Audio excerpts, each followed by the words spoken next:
feel like I got the soggy bottom. I think we all have a soggy bottom today. Hey guys, it's Mark. Welcome to another episode of Mark Goes Hiking. Here with my buddy. Where's my thumb? As the crow flies hiking, that's Crow. And there's Jeremiah Stringer. Jeremiah Stringer Hikes. Hey, what's up? Yeah, you guys all know who that is, I'm sure. So No. yeah, we're just sitting down at where are we? We're kind of off Auxier Ridge. We're in Kentucky. Red River Gorge, baby. And Look at that. I have not picked up the southern draw yet. Although I caught myself on a few times speaking a little longer. You're getting close. I'm getting close. Yeah, I pick up accents pretty fast. See, that even sounded a little Kentucky. Yeah, it sounded a little bit. Accent. Oh man, accent. You're gonna have an accent, son. Yeah, accent, boy. Yeah. About that time. Oh, kick your butt. Right? Yeah. What's that? Woods. Yeah, that's right. So anyway, we're gonna talk for a few minutes about worst night out on the trail, worst night backpacking. So, Crow, why don't you enlighten us? Because we all know, like, backpacking is great. It's a lot of fun, but you all know the phrase "embrace the suck." And I said to a couple of these guys on this trip, I said, I love Darwin's videos and Dixie's video, like, phenomenal. Watch them all the time. But man, they sure make through hiking look pretty glamorous. Yeah. You know, they talk about embracing the suck, but they don't show the mud and all the crap. At least not that I remember seeing. Yeah. It just looks like not easy, but not like the experiences I have. Yeah. But I also don't film that stuff that much either, because you're just kind of getting through it. So I don't know, Crow, what's the worst night you've had on the trail? My worst night involved a night terror in my hammock. Okay. I was with some buddies. We were at the Sipsey Wilderness in Alabama, and it was Pyro Bill, Jeff, and Bill, and we were out there, and I had a stressful week at work, and we came across this kind of strange looking dude on the trail, and then we passed him, and that was getting close to the end. And then we were hammock camping, and so that night, somewhere in the middle of the night, they said I jumped out of my hammock and was running around screaming, saying, "There's somebody in the camp, guys. We gotta do something." What were you drinking that night? Nothing. That's what Some made of it even Jeremiah's worse. backpacking margaritas or something? Yeah. Ecto Cooler and tequila? I had a night terror. I mean, and I scared the living crap out of my buddies. And so it made a real weird next morning at drinking coffee. Oh man. Are you a sleepwalker? Yeah, that's why I'm up on the ridge, not down here on the edge. Yeah, it's No probably pretty way. smart. We should put a cowbell on each night. Yeah. Yeah, Bear bear bell. You know, start hearing that at 2 a.m. Crap. Jeremiah. They finally calmed me down, but I was convinced that there was this guy in a muscle t-shirt that was coming behind my hammock that was trying to get me in my hammock. And I ran around the camp for a little bit, and then they calmed me down, and I finally went back to sleep. But yeah, it was a little weird the next morning. That's pretty good story. So mine involves a hammock too, and this was a nightmare scenario. So I'm sleeping in a tent. I don't know if you can see it in the background somewhere up here, but I've got a hammock coming in the mail. I'm going to try to get back into hammock camping, but I was trying to hammock camp at the end of the winter time, and one thing I hate about hammocking is when you have to pee in the middle of the night, getting in and out of a sleeping bag in a hammock, which is the first lesson. Don't use a sleeping bag in a hammock. Get a top quilt from UGQ.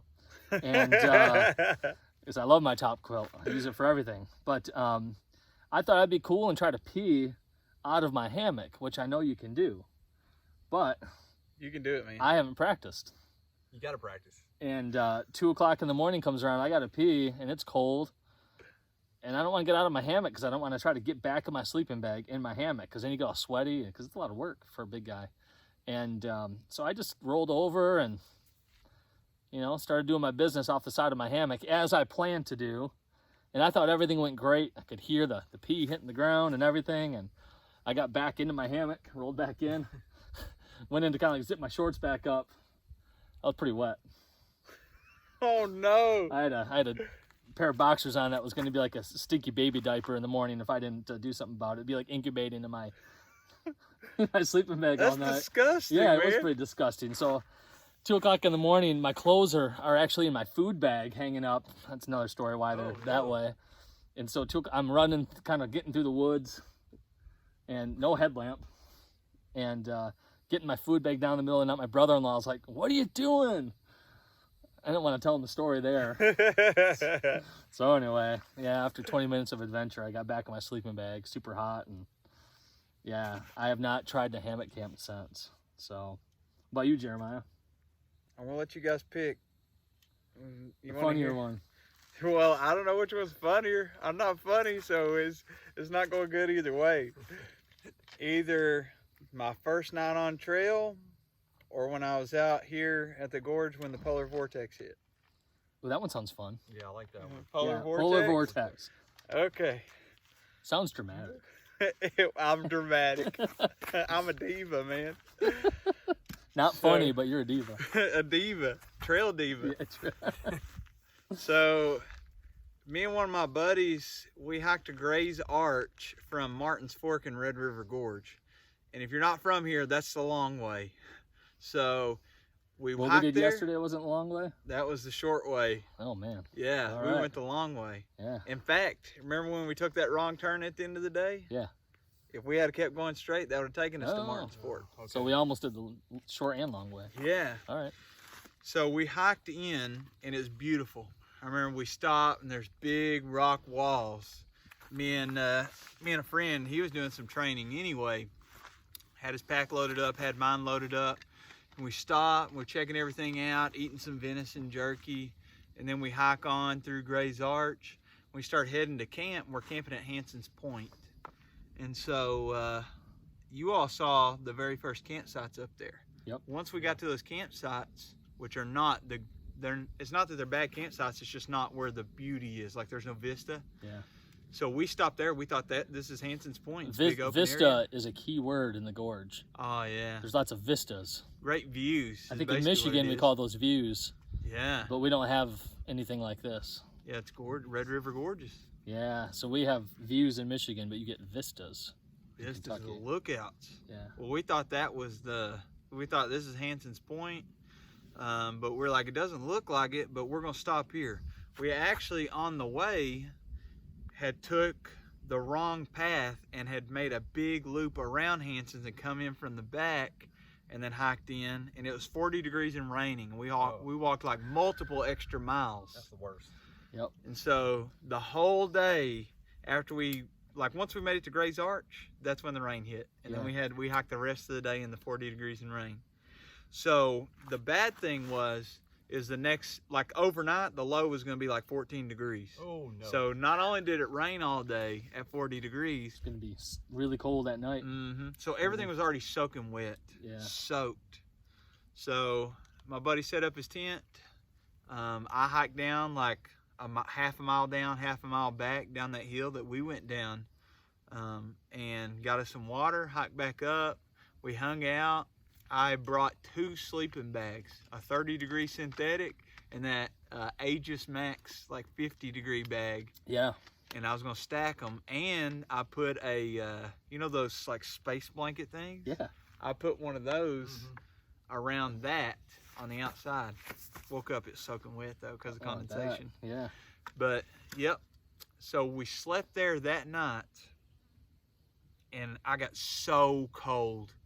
Like a 30-degree and a 50-degree stack does not equal like Whatever. a 0 degree. It equaled 40 degrees. So I popped like 6 hot hands. I was waking up 2 a.m. shaking the hot hands and like trying to warm up. Are you the one who was scaring Brad?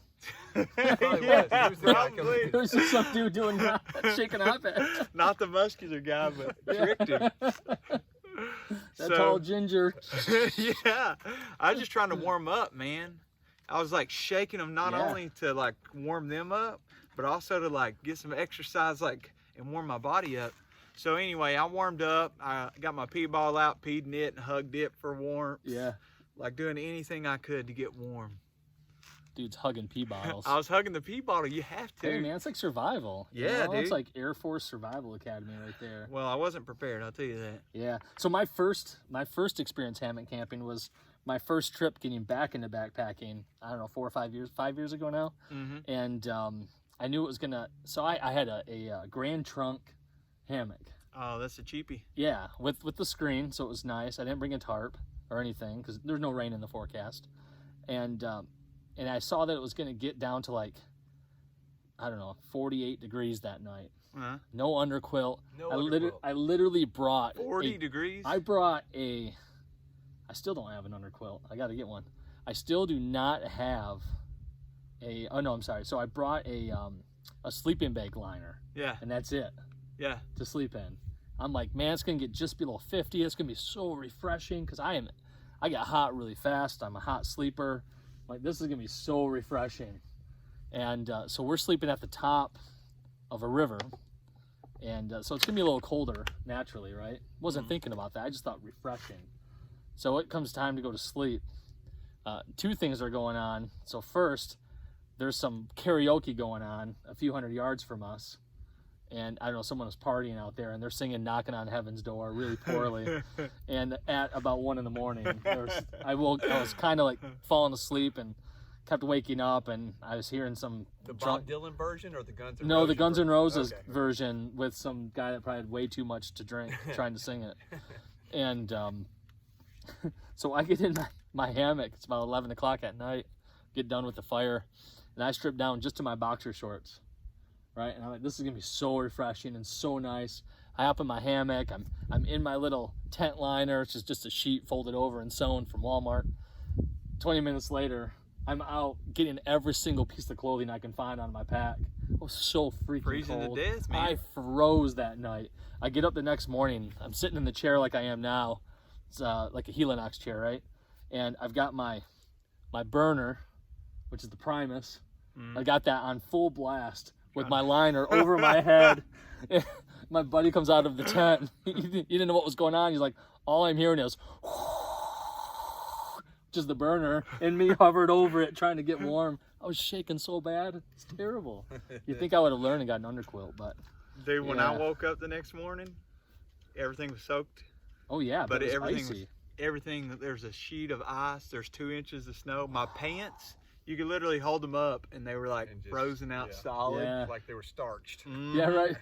Yeah. We That's hopped out one the way to dry Hansons. everything. Just kind of Yeah. freeze it, right? Well, we started a fire the next day and tried to thaw stuff out. I literally took the tent apart and the poles wouldn't come apart. You had to stick them against the fire Holy crap. because they were froze together because it got so wet the day before. Now, did you park just a little bit away from Hanson's Point then? So was it pretty easy trek No, out? we had to walk all the way back the long way. Gosh, I man. know, dude. So, but yeah, we walked out crazy. to Hanson's the next day, and you know the view we saw? Like the people watching this probably have seen your video or are going to see the view of Hanson's. Yeah. Everything was covered in snow. It was the most That'd be gorgeous beautiful. thing. Yeah, imagine where we're sitting right now. They can't see, but we're sitting. Yeah. There's a great view. Well, here, let's Yeah, show them. show you. This is what we're about to see is this gorgeous sunset. Yeah, imagine that covered in snow. Yeah. I can't really imagine it covering snow right now. I know. Pictures. It's After warm. these last couple of days at like 90. Yeah. That's my story. Pictures don't do this area justice. It's beautiful. You can't No. capture this in the kind of equipment we have. Absolutely. You just can't do it. So, all right, guys. Well, hope you enjoyed this little conversation. Thanks for visiting Mark Goes Hiking, my YouTube channel. Be sure to visit Jeremiah and Crow's channel, and we'll see you on the next video. See you guys on the trail. Take care.